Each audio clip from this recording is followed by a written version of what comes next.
చిన్న డౌట్ ఏంటంటే ఉమ్. అందరికీ అందంగా ఉండాలని ఉంటుంది. మనం వేసుకునే డ్రెస్ మనలో కాన్ఫిడెన్స్ నింపుతుంది. ఇప్పుడు అందంగా తయారయ్యామంటే ఆ కాన్ఫిడెన్స్ లెవెల్స్ వేరే లెవెల్లో ఉంటాయి. అందరికీ ఒకేలాంటి డ్రెస్లు నప్పవు.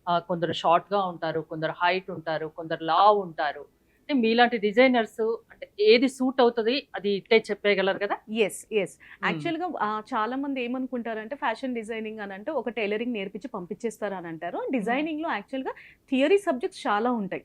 ఏంటి అని అంటే కలర్ థియరీ అని ఒక సబ్జెక్ట్ ఉంటుంది. దానిలో ఏంటి అని అంటే కలర్ కాంబినేషన్స్ ఎట్లా తీసుకోవాలి, ఎలాంటి హైట్ ఉన్న వాళ్ళకి, ఎలాంటి కాంప్లెక్షన్ ఉన్న వాళ్ళకు ఎలాంటి కలర్ సెట్ అవుతాయి.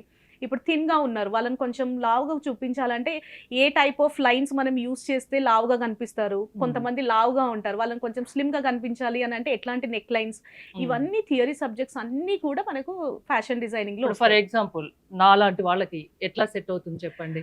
మీకు నార్మల్ గా అయితే డార్క్ కలర్స్ బాగా సెట్ అవుతాయి, plain colours. If your height ఏదైతే మీ హైట్ ఉందో హైట్ కి తగ్గట్టు మీరు డయాగ్నల్ లైన్స్ వేస్తే మాత్రం మీకు బాగా సెట్ అవుతుంది. సో నెక్స్ట్ టైం డ్రెస్ ఏదైనా కావాలనుకుంటే మీ దగ్గరికి స్ట్రైప్స్ వచ్చేస్తాను. వేశారు అని అంటే బాగుంటుంది, కానీ ఆల్రెడీ మీరు హైట్ ఉన్నారు కాబట్టి ఇంకొంచెం హైట్ గా కనిపిస్తారు.